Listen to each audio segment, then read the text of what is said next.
জাদুর সোনার ও ঘাসের বিয়ের শাড়ি। অনেক দিন আগের কথা। এক গ্রামে আদিবা ও সুদীপা নামের দুই বান্ধবী বাস করত। আদিবার বাবা ছিল সবচেয়ে ধনী। তাদের বাড়িতে সবকিছুই লাক্সারিয়াস ছিল। আদিবা একদিন সুদীপার সঙ্গে কথা বলছিল।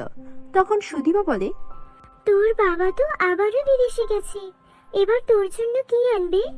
এবার তো আমার বাবা বলেছে আমার জন্য সোনার একটা শাড়ি নিয়ে আসবে। আমার তো বিয়ে ঠিক হয়ে গেছে, তার জন্য বাবার ইচ্ছা আমি যেন সোনার শাড়ি পরে বিয়ে করি। তোরও তো বিয়ে ঠিক হয়ে গেছে, তোর বিয়েতে তুই কিসের শাড়ি পরবি? জানি না রে, আমার বাবা মা আমার জন্য যা ব্যবস্থা করবে আমি তাই পরবো। আমার এসব নিয়ে কোনো চিন্তা নেই। হ্যাঁ, তোর বাবা মা তো অনেক গরিব, তারা সামান্য কাজ করে। সেই কাজ করে তারা কিভাবেই বা সংসার চালাবে? আর তোর বিয়েতে এত কিছু কিভাবেই বা ম্যানেজ করবে? তুই কি চাস আমি আমার বাবাকে বলি তোর বিয়ের জন্য কিছু টাকা দিতে? না না, তুই আমার বান্ধবী, তুই বলেছিস এতেই আমি খুশি। আমার জন্য তোকে কিছুই করতে হবে না। আমি চাই আমার বিয়েতে সবকিছু আমার বাবা মা করুক। আচ্ছা ঠিক আছে, তুই তো কখনোই আমার কাছ থেকে কিছুই নেস না। আমি তোর একমাত্র বান্ধবী, তুই তারপরও কেন লজ্জা পাস বলতো? দেখ, তুই অনেক ধনী পরিবারের মেয়ে, তারপরও তুই আমার সঙ্গে বন্ধুত্ব করেছিস, এতেই আমি অনেক খুশি। এর বেশি আমার জন্য তুই আর কি করবি? আমার মতো একটা গরিব মেয়ের সঙ্গে এমন একটা ধনী পরিবারের মেয়ের বন্ধুত্ব আছে, এটাই তো অনেক। আরে আদিবা, তুই এভাবে কেন বলছিস? তোর মনে আছে আগের বার যখন আমি নদীতে পড়ে গিয়েছিলাম, তুই তোর প্রাণের পরোয়া না করে আমাকে বাঁচিয়েছিলি। সেই থেকেই তো আমরা ভালো বন্ধু। তুই আমার জীবন বাঁচিয়েছিস, তোর কাছে যে আমি চিরঋণী। আরে ওটা তো আমার দায়িত্ব ছিল, বন্ধু হয়ে বন্ধুর জন্য এতটুকু করব না, এটা কি হতে পারে? বন্ধুরা, তোমরা যারা যারা গল্পটি দেখছো তোমাদের নাম কমেন্টে লিখে জানাও, আমরা নেক্সট গল্প তোমাদের নাম দিয়ে বানাবো। দেখতে দেখতে বিয়ের সময় চলে এলো। আদিবার জন্য সোনার শাড়ি, সোনার গহনা, সোনার জুতা সবকিছু সোনার ছিল। এমনকি রিসেপশনের সবকিছু সোনা দিয়ে মোড়ানো ছিল। সুদীপাকে সবকিছু পরে একদম সোনার কোনো রাজকন্যা মনে হচ্ছিল। বিয়ের সবকিছু অনেক জাঁকজমকপূর্ণ ছিল। এসব কিছু দেখে আদিবার চোখে পানি চলে এলো। সুদীপার জীবন কত আনন্দের! ও এত দামি শাড়ি, দামি গহনা আর কত লাক্সারিয়াস লাইফ লিড করে। আর আমি জানিও না যে আমার বিয়েতে আমার বাবা মা আমার জন্য একটা শাড়ির ব্যবস্থা করতে পারবে কিনা। আমি আমার বন্ধু বান্ধবদের আমার বিয়েতে দাওয়াত পর্যন্ত দিতে পারবো কিনা সেটাও জানি না। সুদীপার বিয়ের পর ও বিদায় নিল। এদিকে আদিবার বিয়ের জন্য ওর বাবা মা ব্যবস্থা করছিল। মা, এদিকে আয় তো একটু দেখি। হ্যাঁ মা, বলো। তোর জন্য তোর বাবা যে পাত্র দেখেছে, তোকে তার পছন্দ হয়েছে, আর আমাদেরও তাকে পছন্দ হয়েছে। ছেলেটা একটা কৃষক, এতে তোর আপত্তি নেই তো? তোর বান্ধবীর বিয়ে তো কত বড় ধনী ব্যবসায়ীর সঙ্গে হয়েছে, কিন্তু আমরা গরিব, তোকে তো চাইলেও কোনো ধনী ছেলের সঙ্গে বিয়ে দিতে পারবো না। তাই এই কৃষক ছেলেটার সঙ্গেই তোর বিয়ের ব্যবস্থা করছি মা। এটা নিয়ে তোর মনে কোনো কষ্ট নেই তো? আমার বাবা কৃষক, আমার মা সামান্য গৃহিণী, আমার বিয়ে কি আর ধনী পরিবারে হবে? এসব নিয়ে আমার কোনো রাগ নেই মা। আমার ভবিষ্যৎ আমার জন্য যা আছে তাই হবে। আমার বিয়ের জন্য আমি কি শাড়ি পরবো? মা, সেটা কি ঠিক করেছো? হ্যাঁ, সেটা নিয়ে চিন্তা করছি। আমাদের কাছে তো একদমই টাকা পয়সা নেই, তাই ভাবছিলাম দেখি কোনো পুরনো কাপড় চোপড় যদি কারো কাছ থেকে পাই, সেখান থেকে একটা বিয়ের শাড়ি নিয়ে আসবো। মা, আমার বিয়ের দিন আমাকে পুরনো বিয়ের শাড়ি পরতে হবে? এই যে কষ্টের আর কি আছে? আমরা এত গরিব কেন মা? আমাদের এই কষ্ট কবে শেষ হবে? তোর যখন এতই খারাপ লাগছে, তোর বান্ধবীর কাছ থেকে কিছু টাকা তো নিতে পারিস, সেটা দিয়েই না হয় তোকে শাড়ি কিনে দিলাম। না মা, ও আমার বান্ধবী হতে পারে, কিন্তু আমারও একটা আত্মসম্মান আছে। নিজের বিয়ের শাড়িটাও যদি বান্ধবীর থেকে টাকা নিয়ে কিনতে হয়, তাহলে আমার লজ্জায় মরে যাওয়া উচিত। আমি গরিব হতে পারি, কিন্তু আমার আত্মসম্মান অনেক বেশি। মা, তুমি এসব বুঝবে না। এসব বলে মন খারাপ করে কান্না করতে করতে সুদীপা নদীর দিকে চলে গেল। হঠাৎ করে নদীর পাশে কিছু সুন্দর ঘাস দেখতে পেল। আরে, এই ঘাসগুলো তো অনেক মজবুত, এগুলো আগে কেন চোখে পড়েনি? সূর্যের আলোতে কেমন ঝিলমিল করছে। এগুলো দিয়ে যদি আমার বিয়ের জন্য একটা শাড়ি বানাই, তাহলে তো আমি আমার বিয়েতে এই শাড়িটাই পরতে পারি। সেটাই বরং করি। আর কৃষককে বিয়ে করছি, আমার এমন ঘাসের শাড়ি পরাটাকেই মানাবে। তারপর আদিবা সেখান থেকে ঘাসগুলো কাটতে শুরু করে। বেশ লম্বা লম্বা আর মজবুত ঘাস হওয়ায় সেগুলো দিয়ে আদিবা শাড়ি বানাতে শুরু করে। কি পাগলামি করছিস আদিবা? বিয়েতে কেউ ঘাসের শাড়ি পরে? পুরনো শাড়ি পরার চেয়ে ঘাসের শাড়ি পরা অনেক ভালো। আমি তো আমার বিয়েতে ঘাসের শাড়ি পরবো। তোমাদের এসব নিয়ে কোনো মাথা ঘামাতে হবে না, আমার কাজ আমাকে করতে দাও। তারপর টানা 7 দিন সেই ঘাসগুলো দিয়ে আদিবা ওর জন্য একটা ঘাসের শাড়ি তৈরি করে। আরে বাহ, ঘাসের শাড়িগুলো তো অনেক সুন্দর লাগছে। এই শাড়িগুলো তো আমি বিক্রিও করতে পারবো বানিয়ে বানিয়ে। কত সুন্দর শাড়ি। আমি বরং এখানে কিছু তাজা ফুল লাগিয়ে দিই, তাহলে আরো সুন্দর লাগবে। আদিবা ঘাসের শাড়িটার মধ্যে খুব সুন্দর সুন্দর ফুল লাগিয়ে দিল। সেটা একদম গর্জিয়াস ডিজাইনের শাড়ি লাগছিল। আদিবার বিয়েতে ওর কিছু বন্ধু বান্ধবকে দাওয়াত দিয়েছিল, আর সবকিছুই সাধারণ ছিল। না ওর কোনো সোনার গয়না ছিল, না অত ভারী কোনো সাজসজ্জা। আদিবা ঘাসের শাড়িটা পরে আয়নার সামনে গিয়ে দাঁড়ালো। আমাকে দেখতে খুব একটা মন্দ লাগছে না, মানছি। সুদীপা বিয়ের দিন সোনার শাড়ি পরেছিল, কিন্তু আমি না হয় ঘাসের শাড়ি পরলাম। এতে আর এমন কি? সুদীপা আমাকে দেখলে নিশ্চয়ই বলবে আমাকে অনেক সুন্দর লাগছে। ইস, আমিও যদি আজকে সোনার গহনা পরতে পারতাম, গলা ভর্তি কান ভর্তি, তাহলে আমাকে অনেক সুন্দর লাগতো। ঘাসের শাড়ির সঙ্গে সোনার গয়না, আমিও কি এসব ভুলভাল বলি। এতটুকু বলতে ওর গা ভর্তি সোনার গয়না চলে এলো। আরে এসব কি হচ্ছে? আমি স্বপ্ন দেখছি নাকি? আমার গা ভর্তি সোনার গয়না কি করে এলো? তখনই সেই ঘাসের শাড়ি থেকে আওয়াজ আসতে শুরু করলো। আমি হলাম জাদুর ঘাস। তুমি আমাদেরকে দেখতে পেয়েছো কারণ তুমি ভালো মনের মেয়ে, আর তাই তুমি যখন এই ঘাসগুলো দিয়ে শাড়ি বানিয়েছো, এটা জাদুর ঘাসের শাড়ি হয়ে গেছে। তোমার যা যা ইচ্ছা আমাদেরকে বলো, সব কিছু হাজির হয়ে যাবে। পরিরাজ্যের জাদুর ঘাস আমরা। পরি যখন পৃথিবী দিয়ে উড়ে যাচ্ছিলেন, তখন তার ব্যাগ থেকে বীজ পড়ে আমাদের জন্ম হয়েছে। কি বলছো? আমি জাদুর ঘাসের শাড়ি বানিয়ে ফেলেছি? তাহলে আমি চাই আমাকে এখনই 10 লক্ষ টাকা দাও, যাতে আমি আমার বাবা মাকে ধনী করে দিতে পারি। এখনই দিচ্ছি। তখনই সেখানে 10 লক্ষ টাকা চলে আসে। আদিবা সেই টাকাগুলো নিয়ে প্রথমে বিয়েতে সব জাঁকজমকপূর্ণ অনুষ্ঠান করে। তারপর ওর বান্ধবীদেরকে খুব ভালো করে ট্রিট দেয়, আর তারপর জাদুর ঘাসের শাড়ি থেকে টাকা চেয়ে নেয়, যেটা দিয়ে ওর স্বামীকে একটা ব্যবসা দাঁড় করিয়ে দেয়। সুদীপা, তোমার কাছে তো এখন অনেক টাকা আছে। তুমি চাইলে তো আমাকে ডিভোর্স দিয়ে একটা ধনী পরিবারের ছেলেকে বিয়ে করতেই পারতে। তুমি কেন আমাকে ব্যবসা করাচ্ছ? আমি যখন গরিব ছিলাম তখন তুমি আমাকে বিয়ে করতে রাজি হয়েছো।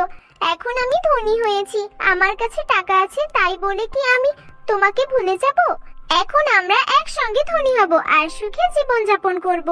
এভাবেই জাদুর ঘাসের শাড়ির কারণে আদিবা সুখে শান্তিতে ওর স্বামীকে নিয়ে আর পরিবারকে নিয়ে আনন্দে জীবন কাটাতে থাকে।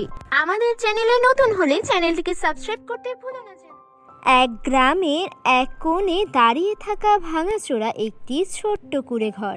সেখানে থাকে 3 অনাথ বোন, নীলা, হাসি আর খুশি। বাবা মা মারা যাওয়ার পর তারা নিজেদের কষ্টে দিন পার করছিল। একে অপরের সাথেই থাকতো তারা, তাদের দুনিয়াতে কেউই নেই। একদিন নীলা তার বোন খুশিকে বলছিল, হাসি, আজ আমাদের খাবারের কিছু আছে নাকি? কালকে ভিক্ষার পর যা ছিল সব তো শেষ হয়ে গিয়েছে।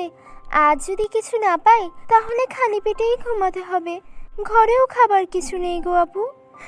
দিদি, এই কষ্ট কি আমাদের সব সময় থাকবে? আমরা কখনো ভালোভাবে বাঁচতে পারবো না। এরকম ভাবে চেয়ে চেয়ে খেতে হবে মানুষের থেকে। এরকম জীবন আর কদিন কাটবে দিদি? আরে তোরা এসব ভাবিস না রে খুশি। আমরা 3 বোন একসঙ্গে আছি, তাই কোনো কষ্টই আমাদের ভাঙতে পারবে না। এভাবে ভেঙে পড়িস না তোরা। হ্যালো বন্ধুরা, গল্পটি দেখার আগে তোমার নামটা কি সেটা কমেন্টে লিখে জানাও, আর হ্যাঁ, চ্যানেলটিকে সাবস্ক্রাইব করে দিও। তাদের সংগ্রামী জীবন কেবল দুঃখেই কাটছিল। কেউ তাদের সাহায্য করতে আসে না, তবুও তারা একে অপরকে ভালোবাসার শক্তি দিয়ে বাঁচার চেষ্টা করছে। একদিন 3 বোন কাঠ কুড়াতে জঙ্গলে যায়। হঠাৎ তারা দেখতে পায় একটা বৃদ্ধা, তিনি গাছের নিচে বসে কাঁদছেন। তার পোশাক ছেঁড়া, মুখ বিষণ্ণ। তাকে যে দেখবে তারই মায়া লেগে যাবে, এমন একটা অবস্থা ছিল তার। বৃদ্ধাকে ইশারা করে তার বোনকে বলছিল যে, দিদি, ওনাকে দেখো কিভাবে বসে বসে কাঁদছেন। দেখে কত অসহায় মনে হচ্ছে তাকে, আমাদেরই মতো। দিদি চল চল আমরা ওনার কাছে যাই আর যে জিজ্ঞেস করি ওনার কি হয়েছে। তারপর তারা 3 বোন মিলে সেই বৃদ্ধাটির কাছে গেল আর তাকে বলল, বুড়িমা, আপনি এখানে বসে কেন কাঁদছেন? আপনার কি হয়েছে? আপনার কি মন খারাপ? মা, আমি অনেক অনেক দূর থেকে হেঁটে হেঁটে এখানে এসেছি। আমার পা দুটো যেন ভেঙে যাচ্ছে, তাই আর হাঁটতে পারছি না। খুবই কষ্ট হচ্ছে আমার। আমার ব্যথায় চিৎকার করে কান্না করতে ইচ্ছে করছে। আমরা কি কিছু করতে পারি আপনার জন্য? আপনাকে দেখে আমার খুব খারাপ লাগছে। অবশ্যই বুড়িমা, আপনি চিন্তা করবেন না, আমরা আপনাকে সাহায্য করব। 3 বোন বৃদ্ধাকে তাদের কুঁড়ে ঘরে নিয়ে আসে। তারা তাকে খাবার খাওয়ায়, তার পায়ের জন্য ওষুধের ব্যবস্থা করে। বৃদ্ধা এসব দেখে তার চোখে পানি চলে আসে। তোমাদের মতো মায়াবান মেয়ে আমি এর আগে কখনো দেখিনি। আমি তোমাদেরকে কিছু দিতে চাই বাচ্চারা। মা, আমরা কিচ্ছু চাই না, আপনাকে সাহায্য করাই আমাদের কাজ। আর আপনার এই অবস্থা, আপনার থেকে কিছু চাই না গো, আপনি সুস্থ হয়ে যান। বৃদ্ধা হাসি মুখে তাদের দিকে তাকিয়ে থাকেন। তিনি ধীরে ধীরে তাদের ঘর থেকে চলে যান, কিন্তু যাওয়ার আগে রহস্যময় কিছু বলে যান। মা, সময় মতো আমি তোমাদের সাহায্য করব। তুমি বুঝতে পারবে, ভালোবাসা কখনো বিফলে যায় না, এর পরিণাম অনেক সুন্দর হয়। 3 বোন বৃদ্ধার কথার অর্থ বুঝতে পারে না। তারা আবার নিজেদের দৈনন্দিন কাজে লেগে যায়। পরের দিন সন্ধ্যায় যখন তারা ঘরের ভিতরে বসে গল্প করছিল, তখন হঠাৎ দরজায় কেউ ধাক্কা দেয়। হাসি দরজা খুলে দেখে এক মেয়ে দাঁড়িয়ে আছে। মেয়েটি দেখতে সাধারণ হলেও তার চেহারায় অদ্ভুত এক রহস্য রয়েছে। আমি পথ ভুল করে এখানে চলে এসেছি, একটু থাকার জায়গা পেতে পারি? আমাদের ঘর তো খুব ছোট্ট, এখানে থাকার জায়গা নেই, তুমি কিভাবে থাকবে? দিদি দিদি, ওকে থাকতে দাও, আমরা যা আছি তাই ভাগ করে খাবো, ঠিক আছে? আর থাকা নিয়ে চিন্তা করতে হবে না। ঠিক আছে খুশি। শোনো মেয়ে, তুমি ভেতরে আসো, আমাদের যা আছে তা তোমার সঙ্গে ভাগ করব, ঠিক আছে? তুমি কোনো চিন্তা করো না। মেয়েটি ঘরে প্রবেশ করার পর থেকে আশ্চর্য ঘটনা ঘটতে শুরু করলো। পুরনো জিনিসগুলো নতুন হয়ে যায়, ভাঙা চাল ঠিক হয়ে যায়। 3 বোন এসব দেখে অবাক হয়ে যায়। দিদি, এটা কিভাবে হলো? আশ্চর্য ব্যাপার তো, আমার তো বিশ্বাসই হচ্ছে না। তুমি কি আমাদের কিছু বলতে চাও? তুমি কে? আমরা তো কিছুই বুঝতে পারছি না। তুমি কি কোনো জাদুকরি মেয়ে নাকি? আমি একজন জাদুকরি পরী, তোমাদের ভালোবাসা আর দয়ার জন্য আমি এখানে এসেছি। পরী তাদের 3টি রঙিন লেহেঙ্গা দেয়, একটি লাল, একটি নীল এবং একটি ছিল সোনালী রঙের। কিন্তু লেহেঙ্গার জাদু তখনও অজানা। এই লেহেঙ্গাগুলো তোমাদের জীবনের সমস্ত কষ্ট দূর করে দিবে, কিন্তু এগুলোর ব্যবহার অনেক সাবধান হতে হবে, বুঝতে পেরেছো? কিন্তু কিভাবে এই লেহেঙ্গাগুলো কাজ করবে? এগুলি কি কোনো জাদুকরি লেহেঙ্গা নাকি? সময় হলে সবই বুঝবে, এগুলোকে যত্ন করে রেখে দাও, কেউ যেন এগুলো না দেখে। 3 বোন একদিন লেহেঙ্গা পরে জঙ্গলে ঘুরতে যায়। তারা দেখে যেখানে তারা হাঁটছে সেখানে সোনার ফুল ফুটছে। তারা অবাক হয়ে যায়। দিদি দেখো দেখো, আমরা যেখানে হাঁটছি সেখানেই সোনার ফুল তৈরি হচ্ছে। কি আশ্চর্য ব্যাপার! এগুলো তো অনেক দামি হবে। এটা তো খুবই ভালো, কিন্তু আমাদের সাবধানে এই জাদু ব্যবহার করতে হবে। খেয়াল রাখতে হবে এই লেহেঙ্গার যেন কোথাও খারাপ ব্যবহার না হয়। 3 বোন লেহেঙ্গার জাদু দিয়ে কেবল নিজেদের জন্য নয়, পুরো গ্রামের মানুষদের জন্য সাহায্য করতে থাকে। তারা সোনা দিয়ে গ্রামের মানুষদের খাবার আর পোশাকের ব্যবস্থা করে দেয়, আর যারা অসহায় তাদেরও থাকার ব্যবস্থা করে দেয়। গ্রামের মানুষ তাদের এই ব্যবহার দেখে অনেক বেশি খুশি হয়। একদিন এক মহিলা তাদেরকে বলে, তোমরা আমাদের জন্য দেবীর মতো, আমাদের জীবনকে সুন্দর করে সাজিয়ে তুলেছ। যেমন তোমরা তোমাদের জীবনকে সাজিয়েছ, ঠিক তেমনি আমাদেরকেও ভাগ দিয়েছ। আমরাই ভালো না, কখনো তোমাদের সাহায্য করিনি, আমরা অনেক খারাপ। গ্রামের সবাই যদি সবার সাথে মিলেমিশে থাকতো, তাহলে তোমাদের আর কষ্ট করে থাকতে হতো না। না, এভাবে বলবেন না, আমরা শুধুমাত্র আমাদের পরীর আশীর্বাদ ব্যবহার করছি। তিনি আমাদের দয়া করেছেন, আমরা তা দিয়ে সবাই মিলেমিশে ভালো থাকার চেষ্টা করছি। প্রিয় বন্ধুরা, তোমাদের যদি এমন চাদর লেহেঙ্গা থাকতো তবে তা দিয়ে তোমরা কি করতে কমেন্টে লিখে জানাও। 3 বোন লেহেঙ্গার সাহায্যে শুধু নিজেদের জন্য নয়, পুরো গ্রামবাসীর জীবন বদলে দেয়। তারা বুঝতে পারে ভালোবাসা আর দানশীলতাই আসল সুখ। এভাবে তারা নিজেরা যেমন সুখে দিন কাটাচ্ছে, তেমন গ্রামের সমস্ত মানুষকে নিয়ে হাসি খুশিভাবে তাদের বাকিটা জীবন কাটাতে থাকে। প্রিয় বন্ধুরা, গল্পটা যদি তোমাদের ভালো লেগে থাকে আমাদের চ্যানেলটিকে কিন্তু অবশ্যই সাবস্ক্রাইব করবে। আর নতুন নতুন গল্প পেতে আমাদের সাথেই থেকো। আল্লাহ হাফেজ, দেখা হবে নতুন কোনো গল্প নিয়ে।